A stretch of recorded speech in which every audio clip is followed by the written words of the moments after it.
அசுரவதம். உன்மத்தாசுரன் வதம். பெரிய சிவபக்தனாக இருந்தான் கஞ்சன் என்னும் அசுரன். தனக்கு தான் எல்லாம் தெரியும் என ஆணவத்துடன் மற்றவர்களை அலட்சியப்படுத்தினான். அவனது அறிவற்ற செயல்பாட்டால் மக்கள் உன்மத்தன், கிறுக்கன் என அழைத்தனர். அவனுக்கு சிவபெருமானை நேரடியாக பார்க்கும் எண்ணம் ஏற்பட்டது. அதற்கான வழிமுறை ஏதும் தெரியாததால் முனிவர்களை சந்தித்து சிவபெருமானை நேரடியாக பார்க்க என்ன வழி என கேட்டான். சிவபெருமானை வேண்டி தவம் செய், அவர் மனமிறங்கினால் பூமிக்கு வருவார், அப்போது நீ நேரடியாக பார்க்கலாம் என்றனர். தன்னுடைய தவத்திற்கு ஏற்ற இடம் தேடி அலைந்த அசுரன் திருவலத்திற்கு வடகிழக்கில் இயற்கை எழில் சூழ்ந்த மலையை தேர்வு செய்தான். தியானத்தில் ஆழ்ந்தான். 1000 ஆண்டிற்கும் மேலாக தவமிருந்தும் சிவபெருமான் காட்சி தரவில்லை. அந்த மலை கஞ்சனகிரி என்று அசுரனின் பெயரால் அழைக்கப்பட்டது. தான் செய்த தவத்திற்கு பலன் கிடைக்காததால் கோபமடைந்த அவன் பித்து பிடித்தவனாக அலைந்தான்.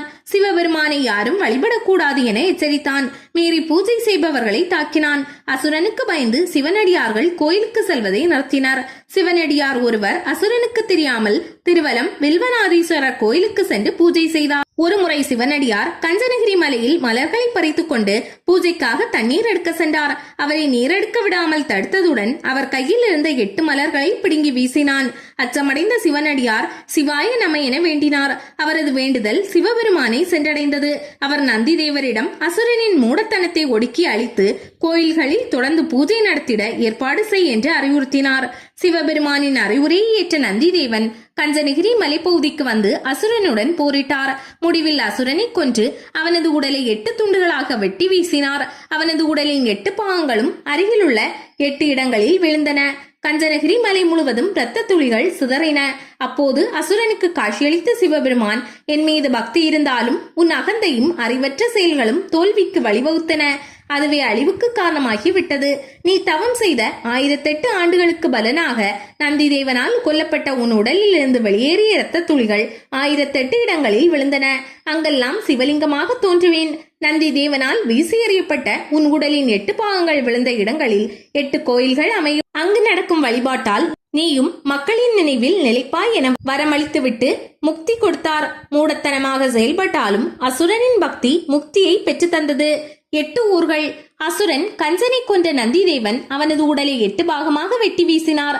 அவனது தலை விழுந்த இடம் சீக ராஜபுரம், இதயம் விழுந்த இடம் லாலாபேட், வலது கால் விழுந்த இடம் வடக்கால், இடது கால் விழுந்த இடம் தென்கால், மணிகட்டு விழுந்த இடம் மணியம்பட்டு, ஈரக்குலை விழுந்த இடம் அவரக்கரை, மார்பு விழுந்த இடம் மாவேரி, இடுப்பு விழுந்த இடம் குகையநல்லூர் என அழைக்கப்படுகின்றன. இவை அனைத்தும் தற்போது திருவலத்திலிருந்து 3 கிலோமீட்டர் தொலைவுக்குள் உள்ளன. இம்மலைப்பகுதியில் அசுரனின் இரத்த துளிகள் விழுந்த 1008 இடங்களிலும் சிறியதும் பெரியதுமாக லிங்கங்கள் உள்ளன. திரும்பிய நந்தி. திருவலம் வில்வநாதீஸ்வரர் கோயிலின் கொடிமரத்தின் பின்புறம் உள்ள நந்தி மேற்கு நோக்கி சிவபெருமானை பார்க்காமல் கிழக்கு நோக்கியபடி உள்ளது. இதற்கு பின்புறம் உள்ள அதிகார நந்தி மட்டும் சந்நிதியை நோக்கி உள்ளது. அத்த மண்டபத்தில் உள்ள நந்தியும் திருவலம் மௌன சுவாமிகள் கட்டுவித்த சுதை நந்தியும் கிழக்கு நோக்கியபடி உள்ளன. இப்படி உள்ள நந்திகள் வெளியே பார்த்தபடி இருக்க காரணம் என்ன தெரியுமா? கொடியவர் யாரும் கோயிலுக்குள் நுழையாமல் தடுக்க எச்சரிக்கையுடன் நந்திகள் கண்காணிக்கின்றன. மணிப்பாறை. கஞ்சனகிரி மலைப்பகுதியில் உள்ள ஒரு பாறைக்கு மணிப்பாறை என்று பெயர். நந்தியால் கொல்லப்பட்ட அசுரனின் கழுத்து பகுதி விழுந்த இடமே மணிப்பாறை. இப்பாறையை தட்டும் போது மணியோசை கேட்பதாலும் இப்பெயர் பெற்றது. முற்காலத்தில் நோயாளிகளை இப்பாறை மீது படுக்க வைத்து அந்த பாறையை தட்டி சத்தத்தை எழுப்புவர். பாறையிலிருந்து வரும் அதிர்வலைகள் நோய் தீர்க்கும் என நம்பினார்.